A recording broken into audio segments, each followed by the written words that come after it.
Welcome to Blue Collar Mystics, the under-the-hood approach to the depths of human consciousness. So many mysteries, so little time, so many big words. That's why we aim to take the mystical and make it practical, usable in your everyday life. And we want to hear from you. We want to hear your story. What happened when you started asking yourself the real questions? Like, who am I? What is this? Is it a hologram? Is this some kind of weird cosmic joke? Hey, these are the questions that we are trying to get to the bottom of as we explore the final rabbit hole together here as Blue Collar Mystics.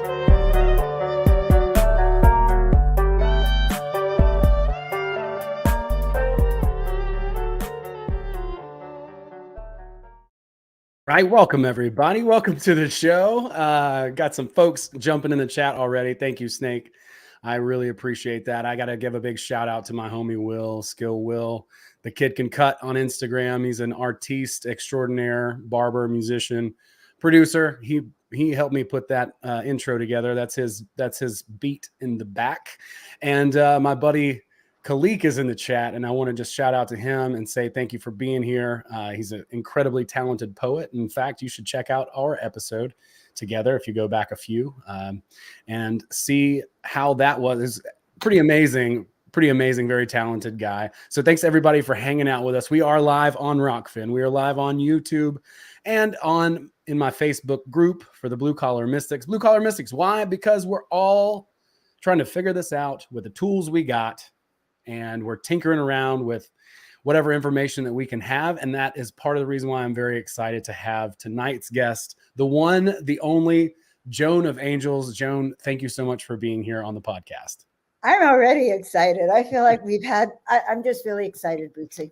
Well, me too. We were hitting it off even before the show and just already laughing and having a good time. And that's really what it's about. I think as we continue to expand our consciousness. I don't know, maybe that's too cliche now to say that, but you know what I mean. Grow, develop, continue to become the better and better and better versions of ourselves. And we're getting these messages out. We're connecting people like you and I, and we just immediately just hit it right off because I think there's a lot of just momentum, just a lot of power that's moving, and people are starting to pay a little bit more attention to who they are and what's going on inside them. Maybe let's talk a little bit about yourself and what your journey's been like. This is kind of my favorite part, is asking people about their story. I've had a crazy journey, and by trade, I'm a chiropractor. So when I was younger, I became a chiropractor. I was really all about helping people. I had this vision when I was 30, Bootsy, that I had this amazing angel behind me. And we were in the Coliseum, and millions of people were crawling by, dropping their wheelchairs, their crutches, whatever they had to drop so that they could walk again. And my guide said to me, "You're here to heal and inspire millions of people across the earth." And so my whole life was guided by that concept that I was really here to do something very special. And I am. That's how I feel. So that's how my journey started.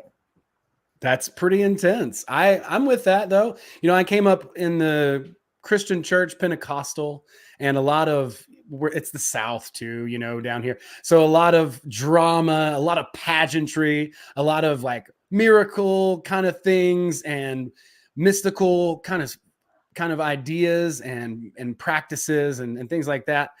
And that's kind of how I was first introduced to spirituality or religion or what have you. So I got away from that and wound up coming back. But, a lot of that passion, a lot of that excitement, and a lot of that like high standard, I want to see people move beyond their limitations. I want to see people be healed, become whole, help themselves. And it doesn't have to be shrouded in, a fancy suit or some gaiters, or any of that.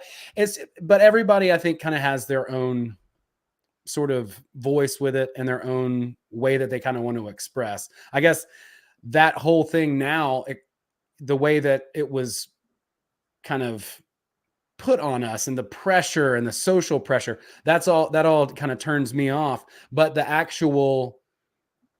love, the spirit, you could even say the spirit of God or the Lord or whatever, that is something that is irreplaceable. It's precious, and it's something that I'll never forget. It's always been marked on me. So I'm with you. I want to share in that too. I want to see some really cool things happen, and I love that that's how you were introduced. That has been my orientation. I have felt that I'm here to heal and inspire and uplift humanity. And I think that that's my name too, Joan of Arc, Joan of Angels. It's a name that's more universal, that really says that this is about uplifting the planet, helping people believe in themselves and remember how powerful they can be. And that's how I see it. And so I feel really blessed. I was named Joan of Angels in 2015 after I had painted all of these angels. I'd been guided to paint 33 angels, Bootsy, in 30 days. And I went nuts. I just painted, and then I painted, and then I painted, and I painted some more. And when I was told to move to the desert so I could hear, 7 years alone in the desert, it was kind of interesting because they told me that I was there to learn how to connect to spirit. And the first day I was there, I met this woman who said, don't tell me your name. I know who you are. And in this busy restaurant, she named me Joan of Angels. And that was quite profound. And then it left me with 7 years to figure out how you become Joan of Angels. Like, what does Joan of Angels do? Like, how do you even introduce yourself as Joan of Angels, some person with wings? Right. And when I saw Wing Fluffer on your Instagram profile, I just almost hit the floor. I mean, I was dying. That's so good. And, equally with, what I'm trying to kind of put out there, as you have been referring to me, and as many people know me, Bootsy, right? And then the blue collar mystic thing. I just want to share in that we're all searching for the same light. We're all looking and trying to figure it out. And I'm not like a big fan of people who are gurus. I want to be practical and on the same page with everybody. That's why I love what's going on and being able to meet and connect with people like you. Everybody here who's in the chat too is super awesome. We got just some amazing folks who have become really part of several communities that have kind of started to blend over and kind of hop around. It's really cool how that works, and it seems like the network just continues to expand, which is a beautiful thing. So let's move from there. Those next 7 years, I'm interested to see what happens. You get to grow into your pants a little bit, or your shoes, or your wings, I guess, in this case, and understand yourself and what exactly that means. Let's talk a little bit about that. What happened next? Well, we all have a mission and a purpose here on the planet. I truly believe that. And the art of remembering who you are and stepping into it powerfully, it's a big deal, because we're born here. We may come down here with a mission, but we forget on day one. They change the rules on us. We forget our history, and we're on our own trying to figure out who we are. When I got named Joan of Angels, it was a little traumatic, because I would go up, and I'll never forget a time with my daughter. Okay, I had new business cards made. Dr. Joan Hangarter, the chiropractor, or Joan of Angels, right? I had 2 different business cards. And I'm shopping with my daughter in Los Angeles, and I meet these people, and I think to myself, I have to claim Joan of Angels. I mean, the guy's like an attorney. They're very straight, normal people. I'm thinking, but I have to claim who I am. Like I can't be embarrassed about it. So I introduce myself as Joan of Angels, and I give him my business card, and I'm really shy. And I look over at my daughter. Bootsy, she's looking at me like this. She's going like this. That means be quiet, shut your mouth, say nothing. And then she takes me to the side and she says, Mom, do you have to lead with that? Can't you let them think you're a doctor for a couple of minutes before? So, it's always not a transition. And people, even our kids, they want to put us in a certain cubby hole or a certain way of seeing you. And here we want to break out of that. Break out of all these molds that have programmed us to be a certain way. So what I find is that I work with a lot of people. I do a lot of coaching and a lot of readings for people who really have a big mission, but they have to come to terms with, why me? And it doesn't mean it's your ego and you're fantastic. It means you have more work to do than the normal person like you. You have more work to do because you've decided to be one of the chosen ones. You have to choose. And so I believe people like us choose. Yeah, I think we're here to certainly to learn and to share. And it's not always easy. We're always learning too. Nobody's perfect, as we all know. But I've found that by taking on this type of work, that it is a bit contagious. People catch on, they appreciate it. When you have that sort of calm certainty in a situation, they just grab right onto that, and it kind of sets you apart too, because especially over the past couple of years, everyone's just been running around scared to death. If you have any calm, serene type of disposition, people are going to be like, what do you know that I don't? Right. Right.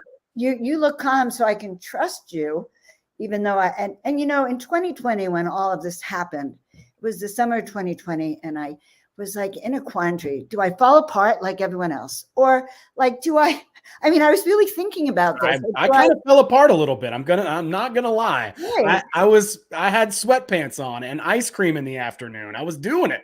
I was really 2020ing hard.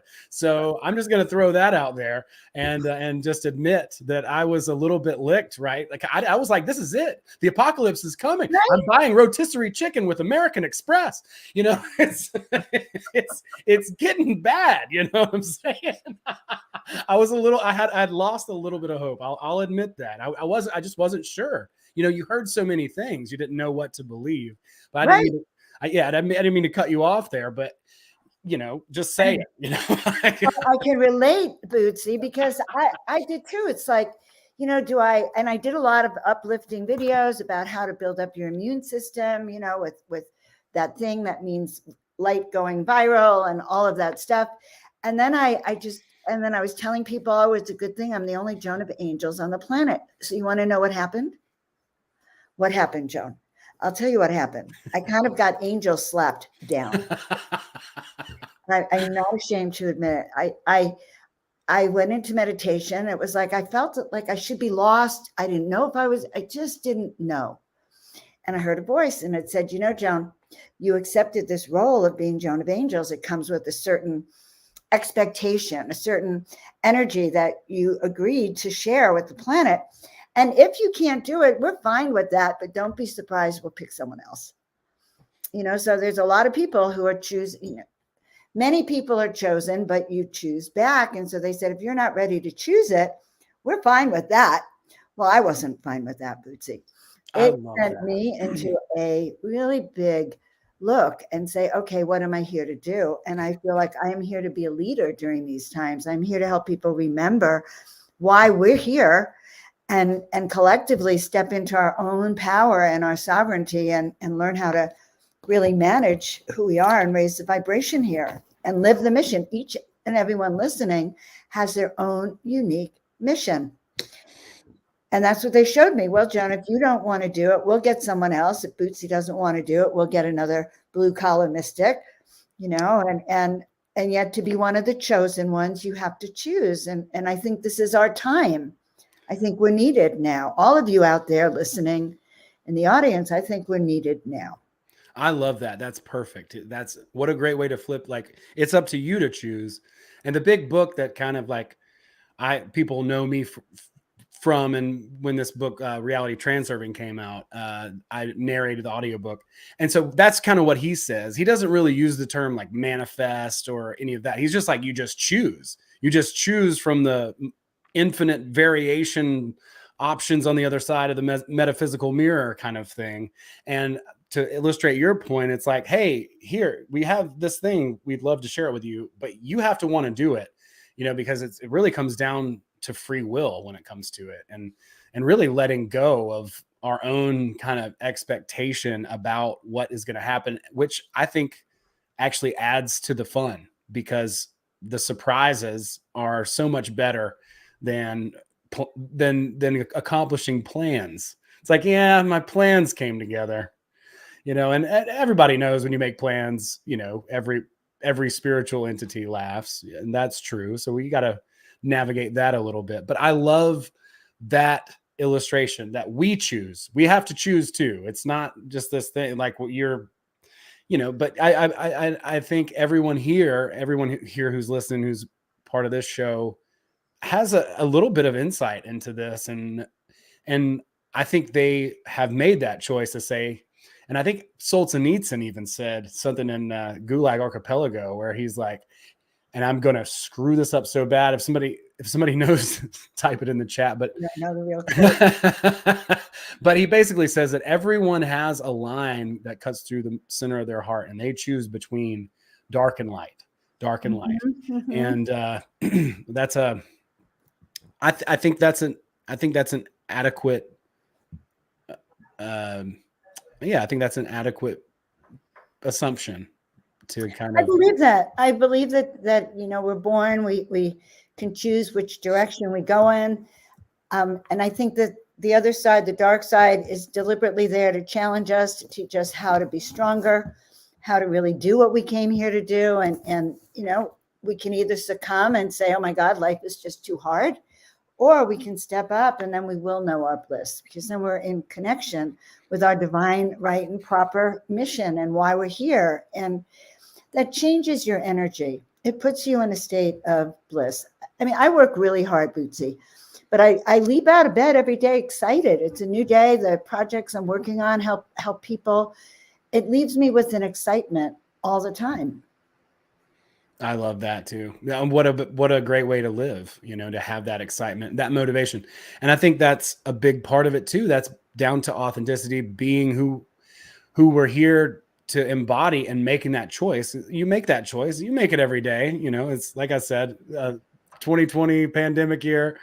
I was not crushing it for a certain time there. Through that summer, I was just me, and just in my living room. I moved my desk into the living room, and I just sat there and I'd write and just goof around, not do really much of anything, and eat ice cream. It was, and then wonder about the state of the world, what was going to happen next. Watch the next video about, oh my God, they're doing it this time. It's really happening. The same clickbaity video every single day, just going down into that conspiracy wormhole of sadness and helplessness. And while I think it's important to be able to acknowledge some of the things that we see in day-to-day life, some of the power struggles and things like that, I think true power comes from within.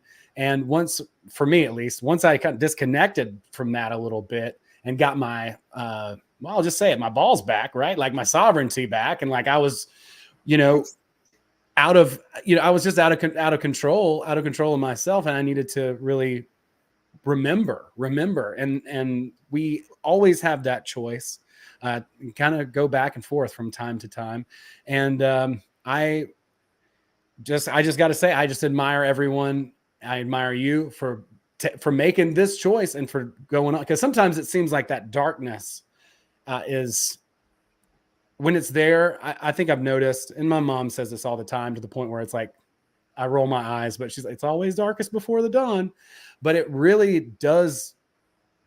It do be like that sometimes. It happens to where when you are at that frustration, you're having that rough day, you're about to blow up and have an argument in the car, whatever. If you can just hold on, just have a little bit of awareness and pick yourself up and try to calm yourself down, those moments can often turn into the biggest cascading successes that, at least in my story, that's how it's happened several times, where I'm lost, I'm in a rainstorm, and I'm going to meet somebody. And when I'm getting there, let's say I'm irritated that I'm even there, then I get out, I compose myself, I go in, I have the meeting, I speak with the person, and ultimately it's a life-changing deal or something like that, where it's just like, wow, if I would have let my situation get the better of me, then I would have really missed out on a big time opportunity. So when you're saying, okay, Joan of Angels, 7 years in the desert, here we go. Right? 7 years in the desert. I barely left my house a lot of that time, because I was really in communion and I was receiving messages all the time. And I was just growing into who I am, stepping into a bigger picture. And I think we all have that opportunity to step into a bigger picture of ourselves when we learn to connect with our guides, when we kind of learn to remember why we're here. And even if we don't exactly, I think we're here to remember, number one. And then I think we're here to hold this light. So we don't even have to know, what am I, a writer, a restaurateur, a chef, it doesn't matter. We're all here to learn how to hold the light. And when we talk about the dark, Bootsy, I want to, this year, something happened for me that I saw something different. And I always talk about miracle allies and miracle busters. Miracle ally is supporting a miracle buster is really actually rains on your parade, right? You're there enthusiastic. But I think the universe, in a way, or the dark side, hires these people, these parents, these friends, these situations to really terrorize us or to challenge us. And then it's like you have a choice whether you're going to actually commit to your life's purpose and to this other side, because they come at you very, very strongly. We all have miracle busters in our life, and yet it's not personal. It's really designed to be a lesson to teach you to break your paradigms, break all the restrictions you've had, and come to terms with who you really are. And I think that that's healthy now, especially going into this next period of time where we don't know what we're going into. It's going to get weird. It's already kind of like in the next 3 or 4 months, AI is going to be so advanced to where I'm already like, I don't know if what I'm watching is entirely what I'm seeing with my own eyes, right? Like I can barely even trust that. But so we are going into some weirdness 100%. But I love how you say, these challenges, these it could even be like entities or principalities, powers, pendulums, as they're called in transurfing, or egregores, as they're called in the occult, right? Like these collections of energy that are challenging us, right? And that is a very, in my opinion, very real thing. That's something that I know we are challenged by on a consistent basis, just taking our energy. Right. And we get to wake up and we get to say yes or no and look at the consequences. Now, the consequences are very rapid of what you're choosing. There's no way to hide from it. Discernment, really how you feel about things, to be able to know ahead of time if you should turn right or left, is part of some of the intuitive gifts that many of us are learning how to use. Like, how do you trust your gut all the time? Because that is one of the best skills you need to learn nowadays, is how to trust what you're hearing. Like, run. Oh, did that run? Oh, I'm too busy right now to run, and we're not trained as a people to listen to our guides, to really get that this is important.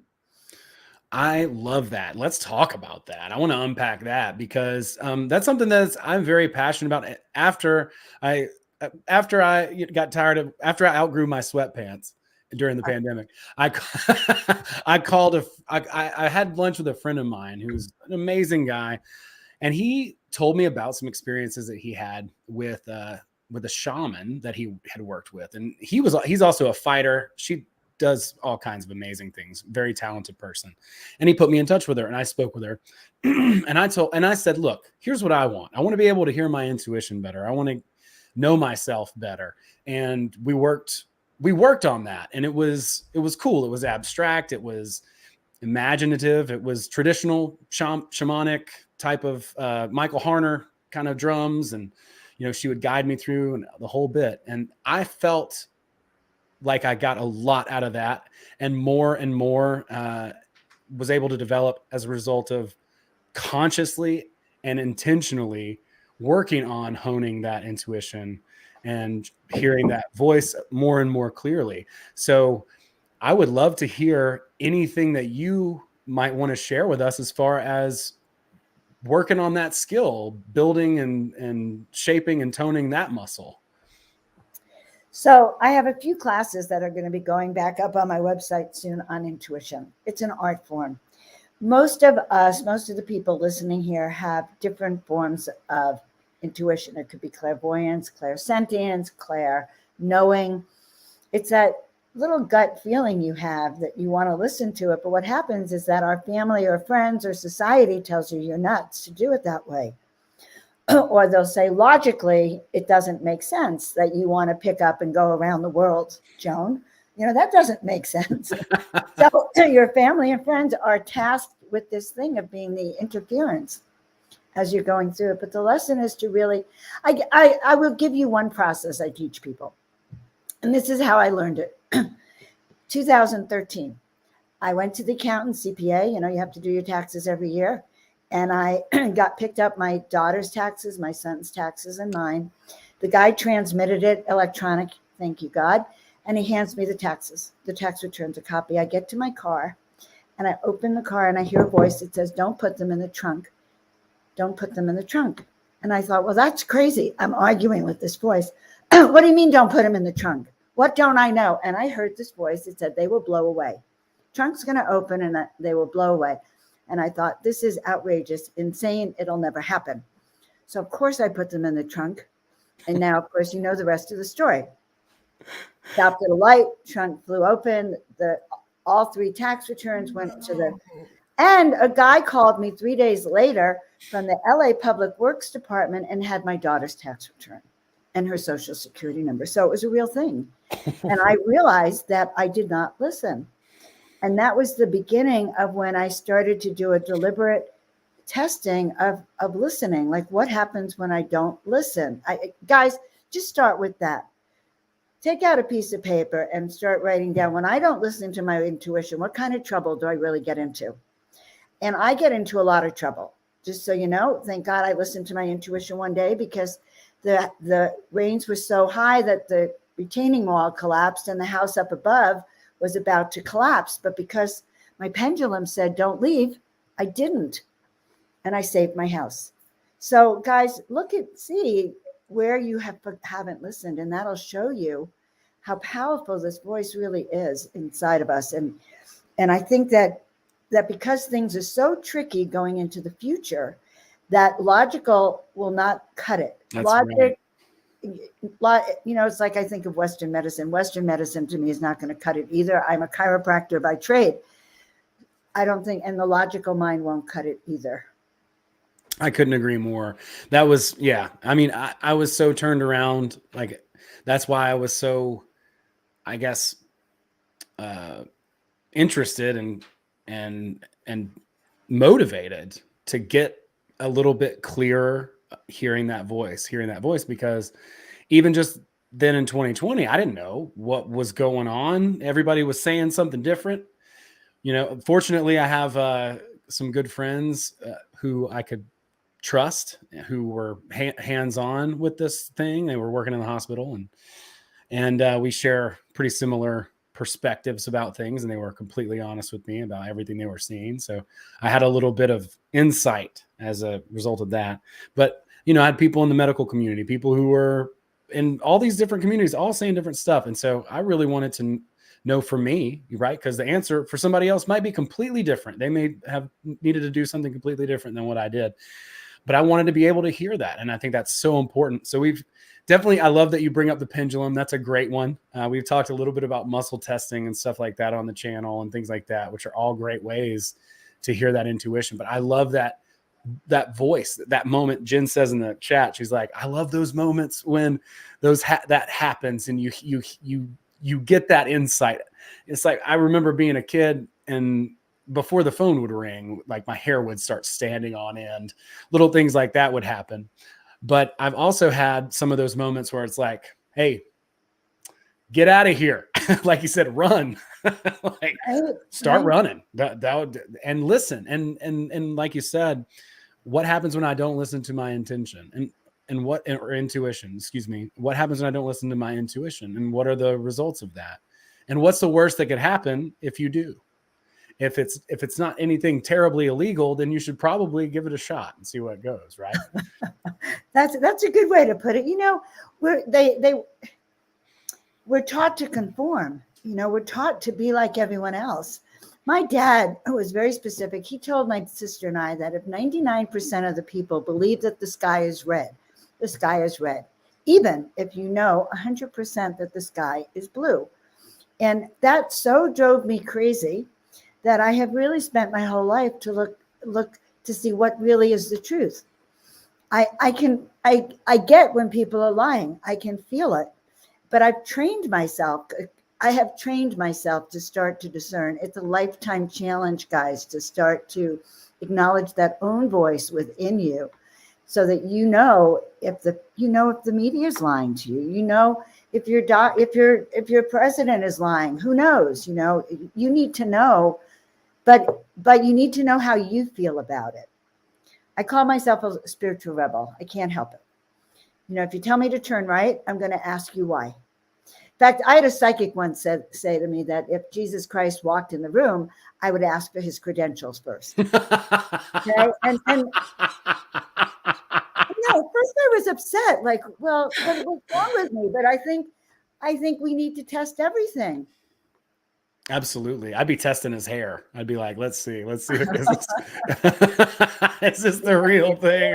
Right. Right. I'd be looking, right. No, seriously, you have to test and challenge. And that's why we've been given these abilities to connect and this intuition. And the more you use it, you know, the more you say yes to that voice, Boots, the more they give you more. That's so true. Yeah, that's so true. And taking that conscious effort and me saying, hey, look, I know I'm not hearing my voice as clearly as I could, and it's still quiet. You know, it's not like it's not that it gets louder. It's your ability to hear it gets better. And you know, the way I got started on all this is that my life was so screwed up, Bootsy, that I was praying for miracles all the time.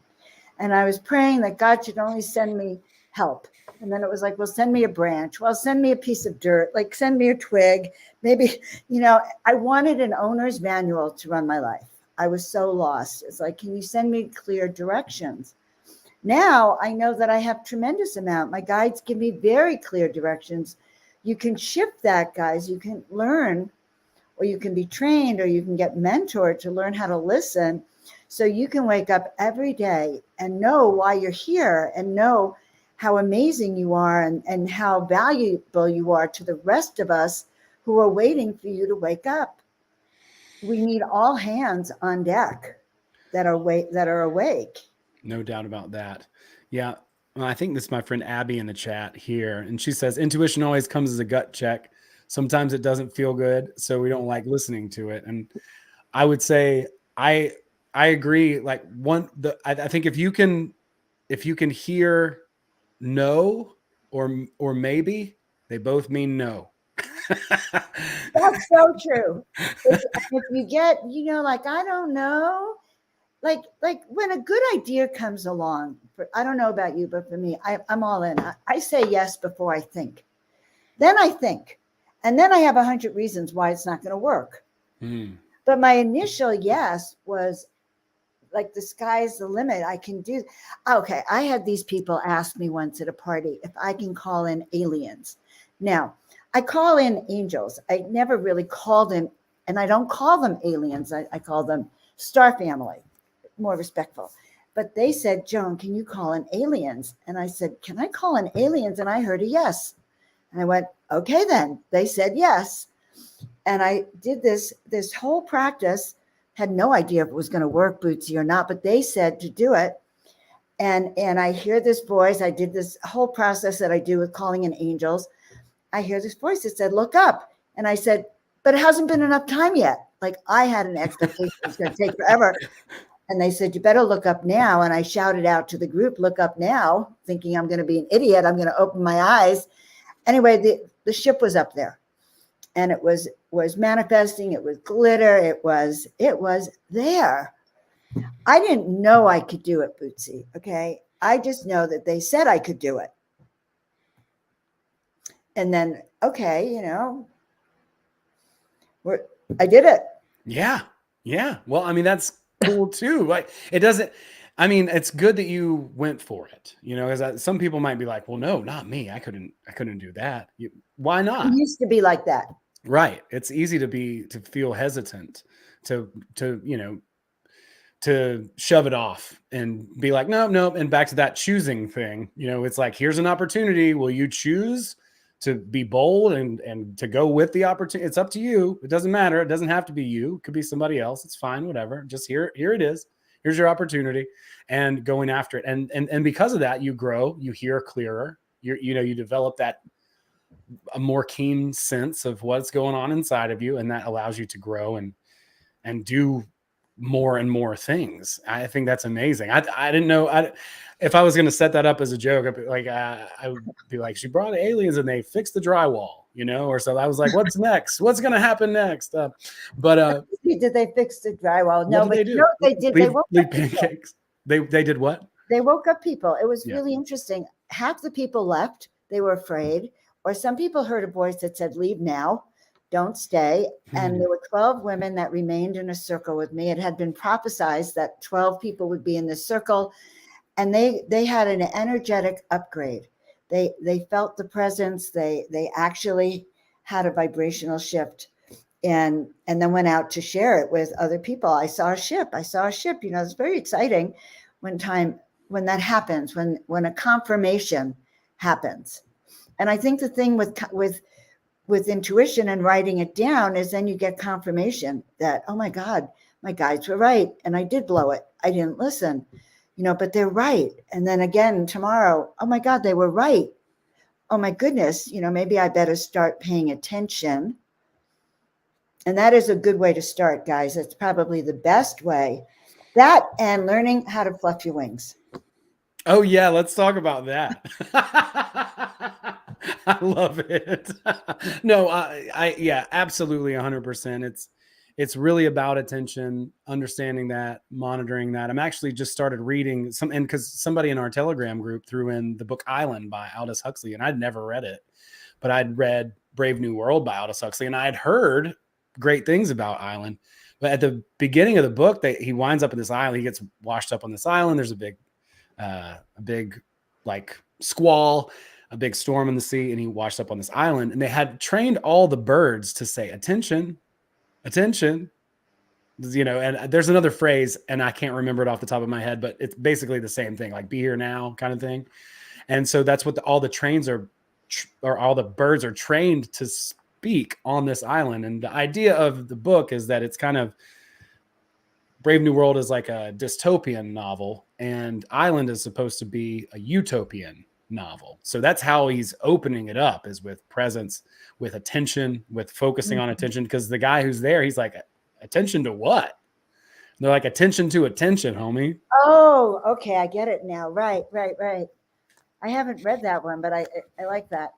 I haven't finished it yet. I'm still early, so no spoilers are here. This is like first or second chapter here that I'm talking about. But I thought that was very interesting because we're talking about Aldous Huxley. I mean, this guy is a very smart, intellectual, scientific type of mind, and he's pointing immediately to this utopian paradise where people are in the moment and they're present right now, right here. Attention.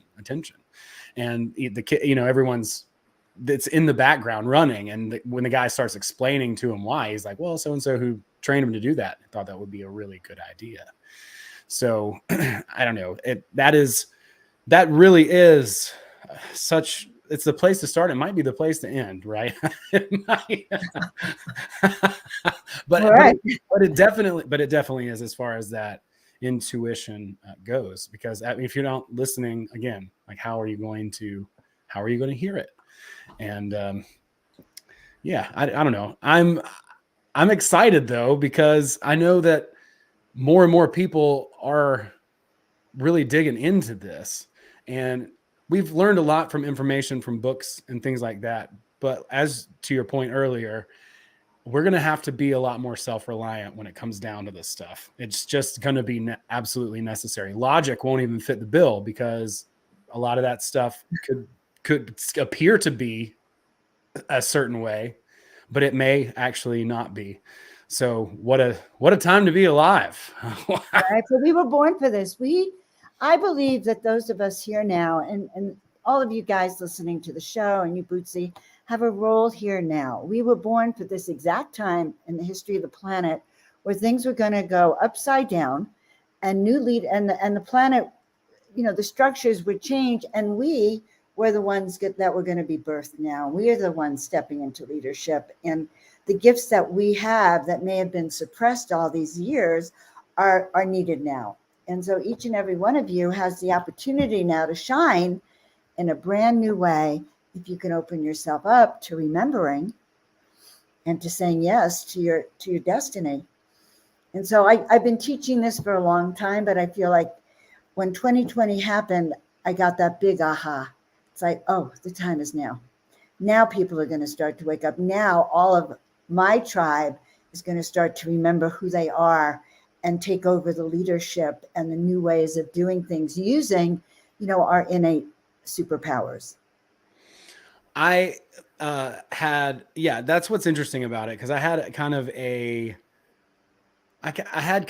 took a while back to it, and during that summer, tough times, but ultimately, coming out of that, I had a really big aha moment, because so many people who had similar ideas and views about the world or paradigms, we started really crossing paths and doing podcasts with each other, and really like there was Alt Media United that Mark Steve started, and Sam Tripoli is doing a bunch of like 9 different podcasts, and so all these different people are doing. And then I met the Weaving Spiders, and Cheney, and all these people, and we starting to collaborate more and more and more in 2020. It's like, even though, as crazy as it was, and how it was an attempt to really, I think, destroy a lot of communities, and there were still the ones that formed as a result of that, right? Like, it's like we came together just in a different way. So it was a push. It was a push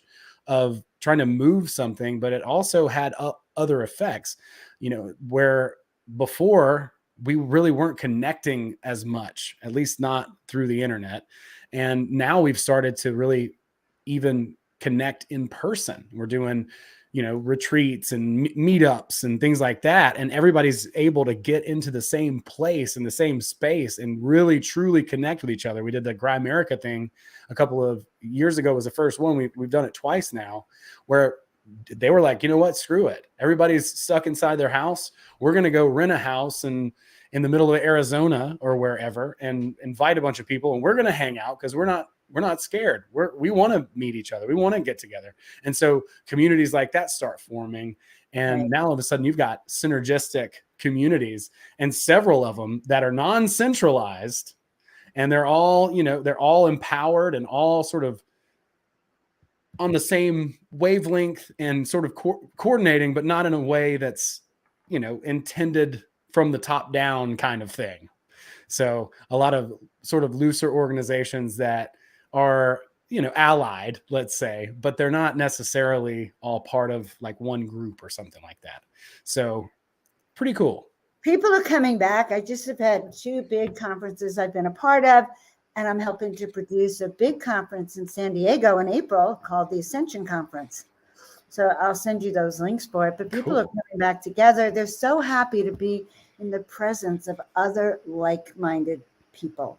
That synergy, that consciousness, you can't get it on. Although we try online, honestly, we're humans. Humans react to touch and hugs and, big smile. Yeah, it's important. I give great hugs. I'll just say that. I'm waiting. And there's something about it. When we were out in California, actually, for the last Grimerica meetup, some folks from another podcast who also I met during the pandemic 2020 break, Legit Bat, and they were saying, we're going to have to get together in person, because like, back to the AI point, it's like, you don't really know, if you're looking at a screen, what's real and what's not real anymore. They've been messing around with the Trump voice, and it's like, Legit Bat's I can't do a Trump impression, but like, they'll have him say that their podcast is the most extraordinary podcast. It's tremendous, and all this stuff, and it sounds pretty freaking close. I have a friend who's programming like commercial overdubs just by taking samples of someone's voice for 5 to 10 minutes, and then he can just write a script, and it sounds almost like they're naturally speaking. The inflections aren't quite there yet, the breaths aren't quite there yet. You can still tell that it's a little bit off, but it's going to get better and better as it learns more and more, and as they have new tools to kind of program with it. So, getting together, having our own thing, because that's the thing where when I first got involved and I started to see the world a little bit more, I started seeing some more complexities about the world, let's say, I was mad and I wanted to fight and I wanted to we got a revolution or whatever, right? And so my anger at the certain things only seemed to perpetuate them, which that's kind of crazy and paradoxical.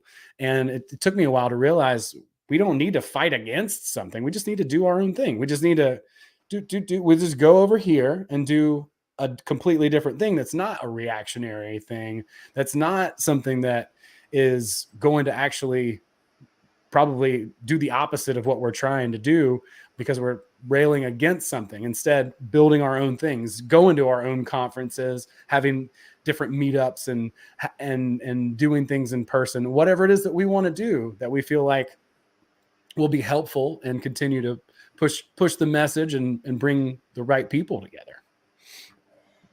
I want to talk a little bit about AI in a certain way. I've been really looking at the programming and the AI energy and looking at our young people today, because I'm staying with some friends who have kids, and I'm looking energetically at people. And one of the things I've discovered is that especially people really involved in intensively with the video games and AI technology, you can see this black metal around them. It's as if they're in a holographic casket of black wire, thick. And so in a way, on the energetic field, it's becoming real, as I think and trapping people in it. And so I don't know why I brought it up, which is why I teach people how to fluff their wings. Yes, now I get the connection. Wait for it. It's so good. Wait for it. Yes, that's what we're waiting for. Well, I will tell you what I am teaching. So my next presentation at the conference in San Diego is all about how to step into the power of presence. How, you mentioned that word present in the book that you're reading, Island. But what is presence but really being present to all things and being a conduit between the earth energies and the heaven energies? And I learned a process when I started painting that really has changed my life and has given me a lot of confidence. So I was explaining to you that I couldn't go out and tell people I was Joan of Angels. That just seemed too hard for me. Holy moly, it's embarrassing. Embarrassing to be that person, right? And they showed me some exercises on how I can start to actually feel and teach people how to feel your own wings. So are you game to feel a little bit? 100%. Okay, good. Sit up. Okay. All right. So I taught a room full of people last weekend. They were really excited. And then many people felt and saw their wings. But we'll just do it briefly. But, everyone has a shoulder blade, right? You have two shoulder blades. Well, those are also called wings, which I think is pretty funny. Like when your back is hurting like that. When I was younger, I used to think, God, that my shoulder blade hurts so much. Maybe I need a new wing. I used to kind of think that. Huh. And so start to bring those wings back. Now you feel the difference. So if you're walking around and you're walking around like this, it looks like I could come up and push you over. You don't even look like you have any pride in who you are. If you start to bring your wings back and you start to feel that energy more, and then you kind of imagine, and I do these sessions with people, I do these big groups, but you start to imagine now that you have your angels behind you and they're cleaning out those wings. Why do they need to clean out your wings? Because all these, Bootsy, this isn't the first life that you are kind of clairvoyant and that you have these gifts and that you are a mystic, okay? You've had this before. But many of us who had this before were tortured, burned at the stake, drowned. These gifts were not appreciated. They made you vulnerable to attack. So this lifetime, it's been very hard for people who have any intuitive gifts to come out, because there's a soul memory of you're going to lose your life. But this life, we're not going to, because there's too many of us. So when you start to sit like this and you start to imagine now, okay, like, wow. And maybe sometimes you'll even feel it, like I can almost feel like an angel cleaning my wing and starting to feel what color it would be, or what is the energy of it? How big are they? What color are they? And I learned a secret that when you fluff your wings and you go out in the world, because you have to start protecting your energy, guys, out in the world, people can't mess with you. And in fact, they see that they feel a different presence about you. And they'll come up and go, who are you? What do you do? Like, what are you doing? Well, I'm just being present. I'm holding this energy of light. And if you see your wings, great. If you don't. But it's actually in this energy field. So that is one of the things that I've started to do with people to help people really be present, powerful, and hold their energy no matter where they are. I love that. Yeah. I've heard that referred to as a couple of different things. I love that visual as well. And just that awareness and walking out in public. And I've been in that sort of mindset state where some of us would call live strolling through a movie, where people are like looking up at you and they're like, what is it? What is it about this person? Right? Like you're a firefly, out there amidst the moths. There's certainly other fireflies as well, but lighting up the world a little bit. And people do take notice. It's kind of like we were talking about earlier when you're the only calm person and everybody's freaking out and you're like, hey guys, they're like, oh, well, I'm going to cue off of you now. Your certainty feels good. I don't have any of that. Why are you how could you be so certain even? And that when you have wings like that, that's one of the ways that you can be very certain. I like what you say, the way you carry yourself and having a little bit of appreciation and pride for that.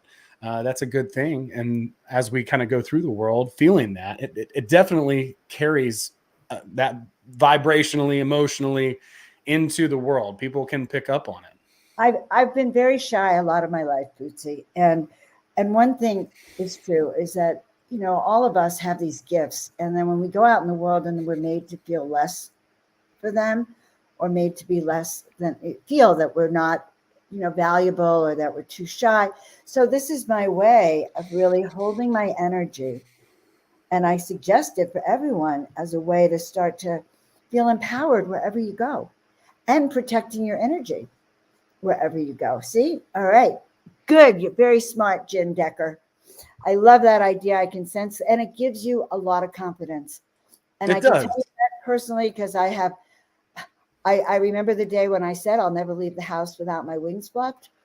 And when I was in an embarrassing situation, and I kind of humiliated myself because I was feeling less than who I am.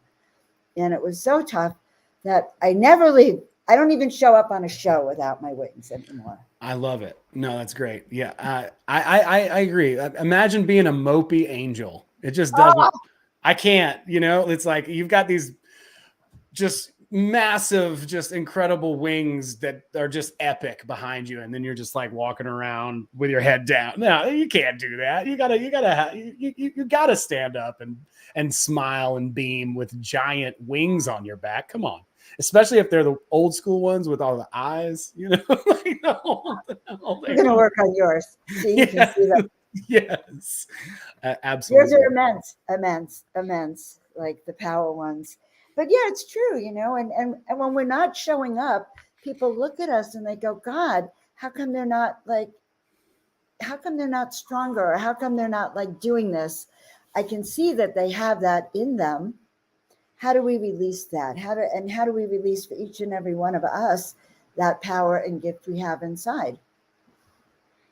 That's true. I've been there too. When I know like people are like, what's going on? Like they're put, if I'm not hitting it, and if you have a standard, like for instance, in comedy, you can be funny for 5 minutes. Great. You can be funny for 20 minutes. Great. But once you hit that standard, people expect you to do it every time, and it's like, I gotta be for 20 this whole time, or like an hour when you get, or whatever it is. And it's kind of the same way too, just even in a social setting where you get together and you're like, man, I'm just kind of like low energy today. You know, I was listening to Primus or something and I just couldn't get ripped up enough, or whatever reason, who knows, maybe there's some subtle thing, but I love the idea to kind of remember about that wings, fluff them wings out, you know, shake your tail feather. And I think that could snap you back in a little bit to that self-awareness. Because that's happened to me from time to time, just being tired, energy being a little bit light or what have you. Those things can happen, but to have like sort of a snapback thing like that, I think is really, really good. I try and remember, I try to be attentive to attention in those moments, in those critical moments. I don't always do it, but I try, and I've gotten better at noticing them, because the high stress, the complications, the things happening, several things at once, usually indicate that that the world or something is trying to get my goat, right? It's trying to get me to you know lose control of myself, of my temperament, of my attitude, what have you. And the more that I can notice that, the better that I get in those moments, in those higher pressure situations. And I think that's where that consistency can come from, where it's like, okay, 5 minutes, okay, 10 minutes, okay, 20 minutes, whatever that is, whatever that standard is, you can continue to uphold it because you have a process in place and you can just say what that is. I think fluffing your wings is perfect for that. Perfect for that. It's fun and it's jovial, you know, and to me that is one of the things that I really like, because just being silly, getting out of your head, you know, and not taking everything so seriously can shift your awareness enough just to not take the bait when things get really stress induced. Yes, absolutely, guys. Up to us. If it's meant to be, it's up to me. If it's meant to be, it's up to me. I love that. It's really good. That's back to that choice again. It's up to us. Yeah. Awesome. I love this. Jen's just shaking her shoulders. Here we go. All right. Let's all do it. Let's all just go on a little, shall we just all go on a little jaunt around? I mean, we're flying in our dreams, you know, let's do it. I used to have I was in a penthouse at the time, so I'd send everyone downstairs in the center of the building. And we were really learning how to walk with that energy, because it's just an energy of protection in a lot of ways. It's an energy that gives you one up in your energetic field. That's awesome. Especially if you're a shy person, you know, it really helps. It just really helps to feel that in your body and to say, I know who I am. And that's what my life's work is, Bootsy. I help people remember how to read. No, I help people remember who they are, why they're here, and how to really live your best life, being part of this collective that's here to raise up humanity to the next level, to the fifth dimension. Here we go. It's awesome. I love it. I think it's really cool that we get to do this. And I think you're right. We've been through many incarnations where we've been shamed, we've been ridiculed, or physically tortured, who even knows. And so it's hard to share some of this stuff. We feel a little bit anxious about it, but I think now is a great time for us to come out, for us to go ahead and share, to go ahead and just take the next step. You don't have to do it all at once. You know, it's not something that you do all, you know, the Rome wasn't built in a day, as they say, but just take that next thing, you know, just that next prompt. I like to call it the breadcrumb trail, the universe's breadcrumb trail, because it's just, they leave a little morsel, you go get that guy, and then there's another one over here, and on and on and on, and you wind up somewhere completely different than you may have expected. But it's always very cool when that happens. And I get a lot of people also who will type my name wrong on comments and stuff, and they call me Booty a lot. So don't worry. As long as you're not calling me Booty, I don't care down there. Oh my goodness. Well, I love the work that you're doing. I think a lot of people. I'm putting your. I've got your website in the comments on YouTube and on in the Facebook group and all that stuff, and it will be on the podcast as well. But I think Sweet. now, yeah, I want to make sure that I'm sharing that out with everybody. And do you do much social media? I caught you on Instagram before we started the live, so I saw that you have an account there. But I don't know if you're active on any other platforms or if you're even active there. I'm going to tell you, I'm semi-active there, but I'm getting more active. My handle is at Joan of Angels, so you can't forget. I have a YouTube channel that I'm growing, so if you guys want to pop over there and see the kind of content I put on that, I would love it. And if you go to my website, I have a free book. It's called The 5-Minute Guide to Fulfilling Your Life's Dreams, something like that.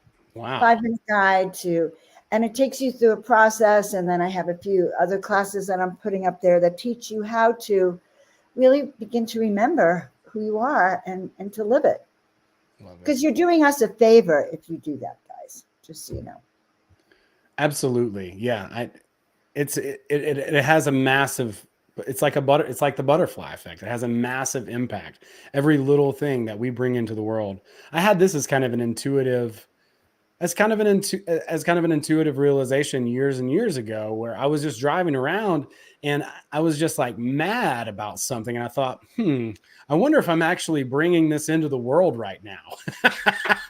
And the more I thought about it, the more I was like, oh, damn, I am bringing this into the world right now. I need to actually think about what I'm bringing into the world and the way that I react to things. And this was just a completely errant thought, seemingly, at the time. It wasn't based on a book that I had read or any of that. I had a couple of very profound insights just randomly. Like 2012 was the year for me. I was going through like a crazy breakup and living in a van as a raft guide in Montana, out with the bears in the wilderness.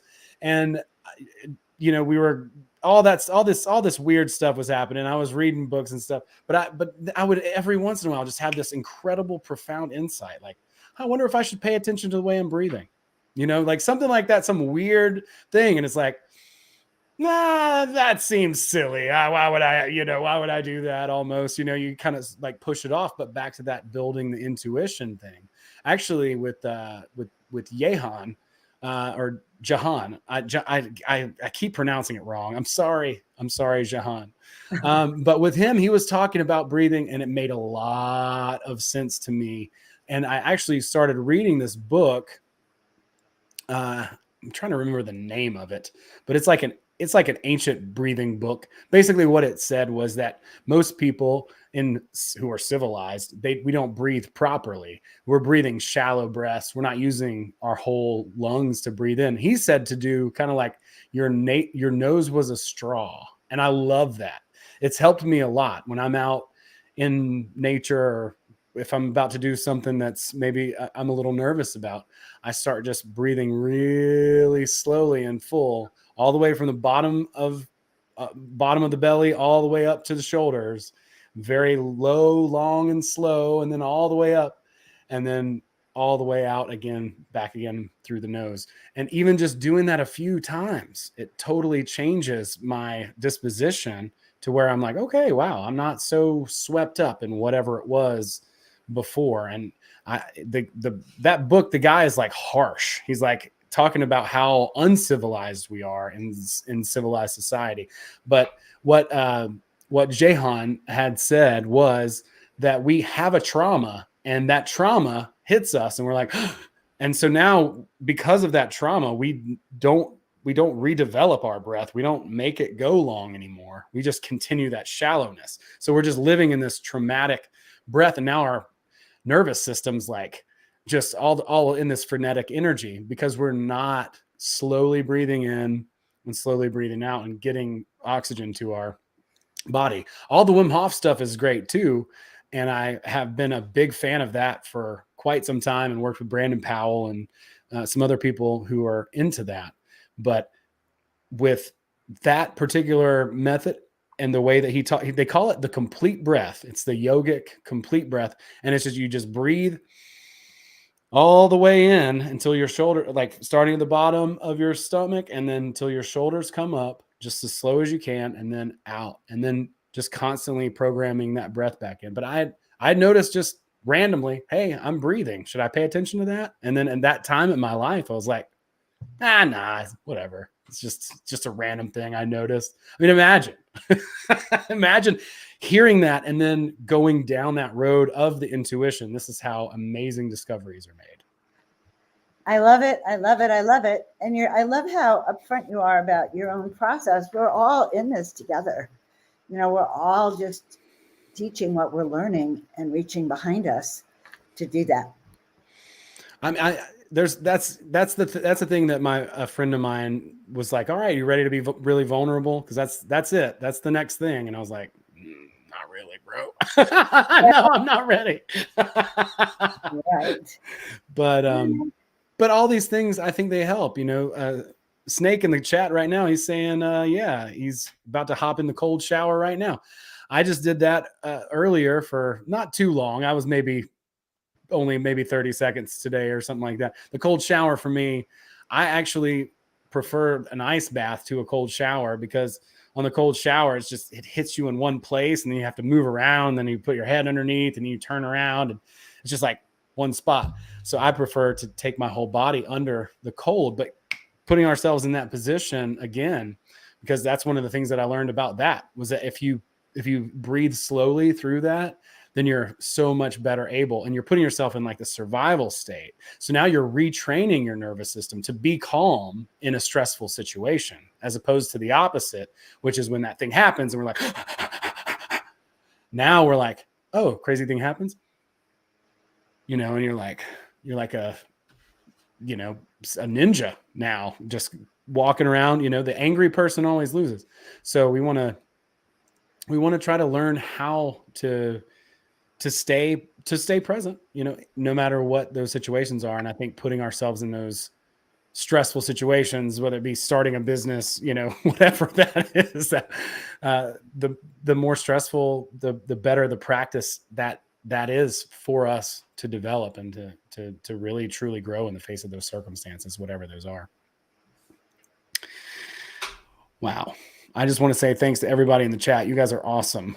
And I put a couple of links in here. I've got Joan's YouTube channel, which you are doing great. You were definitely growing, and I've got her Instagram as well. Y'all be sure to check that out. I want to check out the free guides here too. We're just gonna I'm gonna sign up for this as well.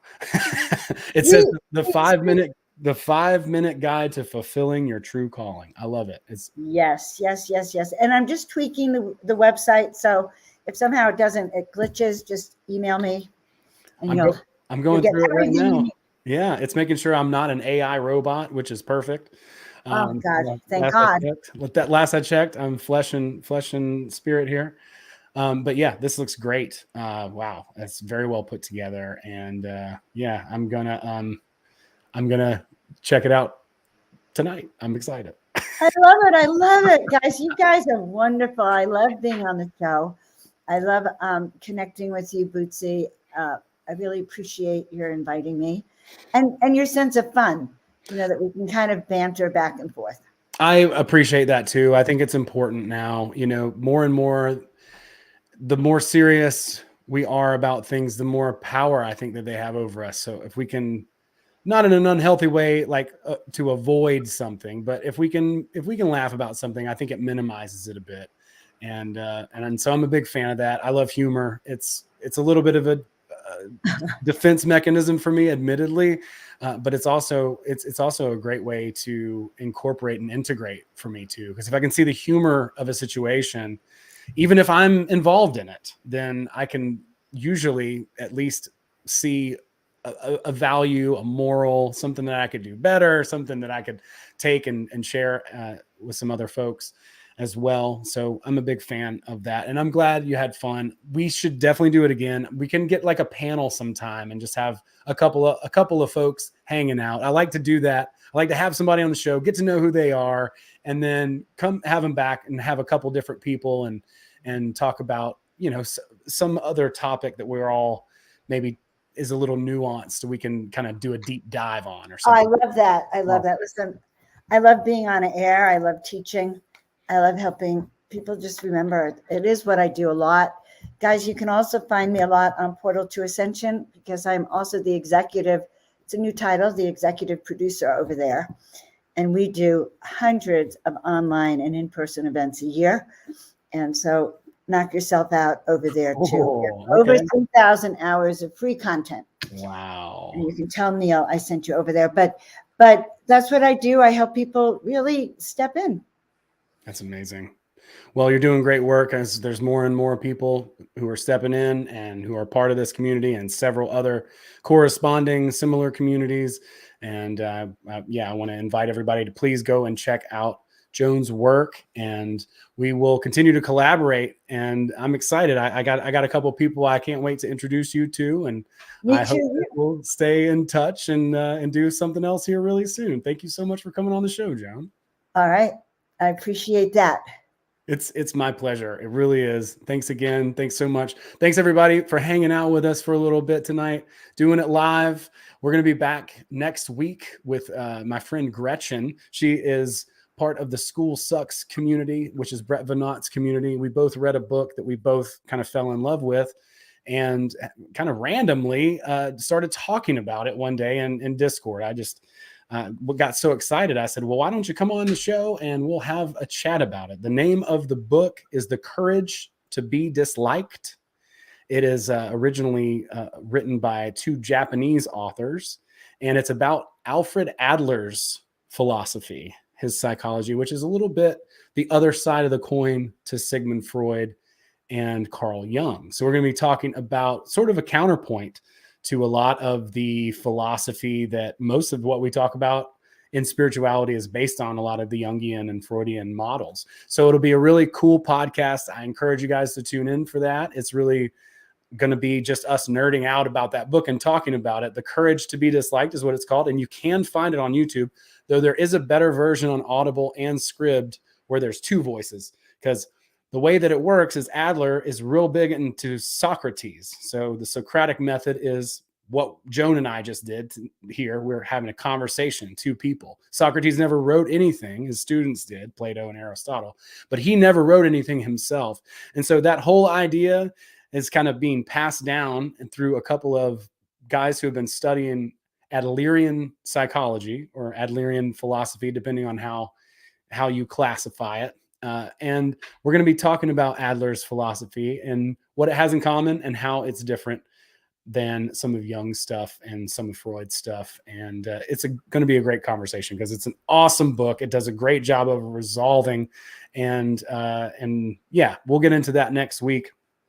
And in the meantime, check out this 5-minute guide and check out Portal to Ascension. I've got that up. I'm going to be looking into that myself. And we will see you guys on the next show. That's next Tuesday night, 9 p.m. Yeah, Snake says he's only halfway through the Red Book. Had to take a break. Fair enough. I still, I'm sure that one is full of some deep, deep stuff. And I'm courage. Yeah, The Courage to Be Disliked is that other book, and good on you for going so deep into Jungian stuff. Thanks everybody again so much. Thanks Jen. Thanks Kevin, Kalik, the Snake, Christos de Leopolis. I definitely pronounced that wrong, but I want to thank you for being here. Peace to you as well, my friend. I'm sorry I mispronounced your name, but you're welcome to mispronounce mine anytime. Like I said, I get messages for booty all the time. So keep them coming, everybody, and we'll see you next time. Peace out.